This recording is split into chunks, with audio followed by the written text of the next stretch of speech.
Yeah. Over the weekend, I was listening to the King Commando show and stuff, and anyway, they were talking about what Gmail was doing was they're actually reading everyone's emails and they're developing a profile on every individual, whoever corresponds to Gmail whatsoever, and then they're sending them advertising based on the information that they ascertain from these emails, and they develop a profile. What I'm concerned about is that when you open up the Facebook page, is this something that we're developing a profile here, and we're going to be sending a bunch of information based on the type of criteria we're involved in, and is that how the advertising works and the communication happens? So that's actually that's a good question, and it's one that it's kind of an opaque world, internet advertising. It's not something that's terribly transparent. Facebook is trying to be a lot better about that than our predecessors. I can't speak specifically to Google's model, or at least I should not. I will tell you this: some advertisers on the internet, some people who serve ads on the internet, will track you from website to website and collect information about you and move from place to place. So, for instance, if you look at both the Greenpeace website and the Ford website in two different visits, maybe next you would see an ad for a Toyota Prius, because they are guessing based on those visits, that's what we want. That's not how Facebook targets ads. That way it can be very effective and it can be very profitable. That's not what we do. We only target ads based on what you tell us. So for instance, if you like the page for Dr. Slater's chiropractic service, right, you have chosen to make that part of your profile. When you like something on Facebook or enter something into your likes and interests, when you tell us about stuff like that, that's made public to your friends and to you, right? You're sharing that in your profile. We only target advertisements based on that. The one other thing I want to flag is, unlike some websites, right, where the same advertisement will kind of appear to a bunch of folks, you're the only person who sees your ads. If you visit the Deschutes Brewery page, and Ken visits the Deschutes Brewery page, and I do, we will all see different ads. So even though our advertising is targeted to you as an individual, only you will see the results of that target. So, does that answer your question? Yes, sir. Great. Yeah. When it comes to demographics, do you have the ability to combine different demographics, such as age or income? Do you have a per or something you're trying to look at? Absolutely. So you can target as much or as little as you want. So you can do just kind of one, I'm only targeting people in the United States. Or you can target people who are over 21, who are male, who live within 10 miles of Bend, and whose birthday is today. Because I want to offer them the first pint for free on their birthday. You can target that too. It's very specific to one. Now, obviously, as with anything, the more factors you put in, not so much that it gets more expensive, but fewer people. So the list of things I just listed off, there's probably not a ton of those folks, but guess what? You know those are the people you want to talk to. Yeah, right here. How can you do income? We can't do so we don't let you target by income. Sorry. So we let you target based on fields that we have, and we don't ask people, like we don't have a box for what's your income, and so we don't let you do that. One other thing while we're talking about advertising, we require almost no information from our users. The only things we require are your name, where you're located, and your gender. And the reason that we require those is just so people can find one another, because it turns out there's a lot of John Smiths on Facebook. The other stuff that people provide, some people will provide you a bunch of information about themselves, and then it's pretty easy to target ads to those people. Other people won't provide very much, and then it's a little bit harder. So when you think about not just advertising on Facebook, but also Facebook pages, which are free, it's important to remember that people have different levels of comfort with what they want to engage in. So just remember that you might be targeting kind of bigger batches. So let's say you were targeting very specific consumers of furniture.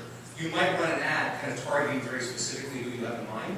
You also might target something a little bit more general to make sure that you kind of catch the people you're looking for.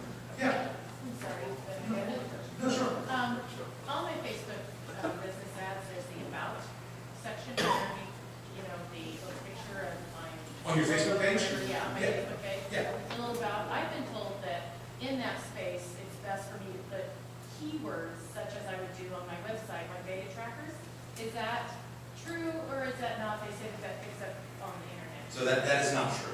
So Facebook is not And this is a little bit more advanced, but for those of you who use Google, for instance, part of the way you find pages is based on the number and kind of words that are on those pages. Facebook, again, to the kind of the presentation earlier, we structure our pages based on people, not around information.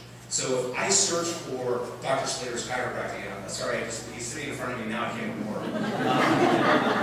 He's got this bright red shirt on, and like no matter where I look, I can see the shirt. It is, that's advertising.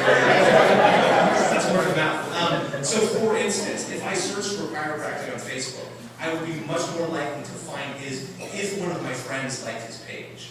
So the theory here is that your friends, whether we like to admit it or not, at least half the time I don't, your friends are a lot like you.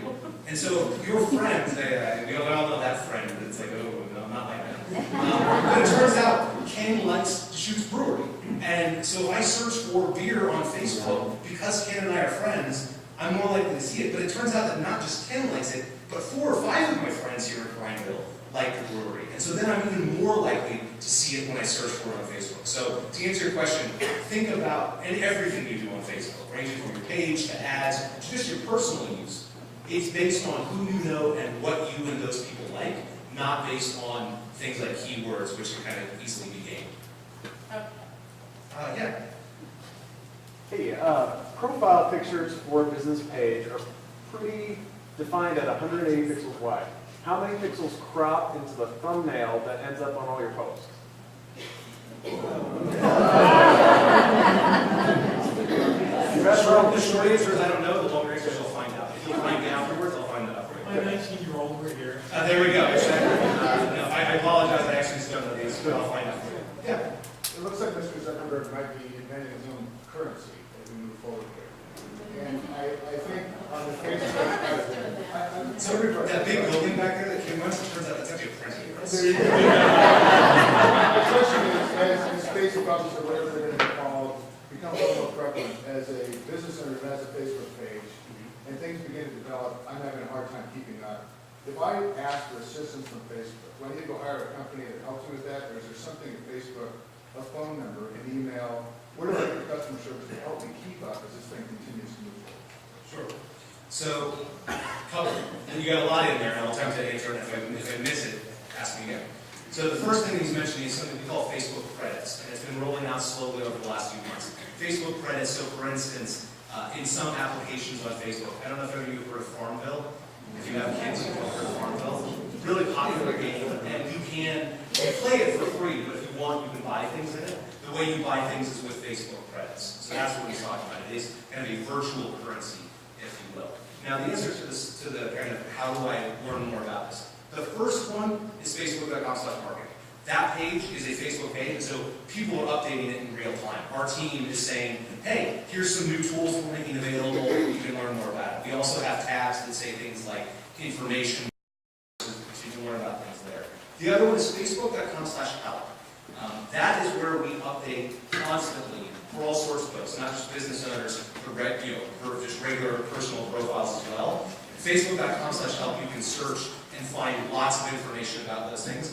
And where you can't, when you search for something in help, there are ways for you to submit a ticket. We don't have a phone number, and I want to be clear about 2 things. One, I get that question a lot. 2, as somebody who likes to be able to pick up the phone and call, I'm sympathetic to that. The reason we don't is that 500 million people, we're real hard to staff the phone lines, and so at the moment, when people sometimes laugh when I say this, we're still kind of a small business. When I started a year ago, each employee was responsible for 350,000 customers. That is the ratio that roughly still exists today. And so we're trying to do a whole lot and keep it still pretty small. And so the Help Center and the marketing page are the places that I direct.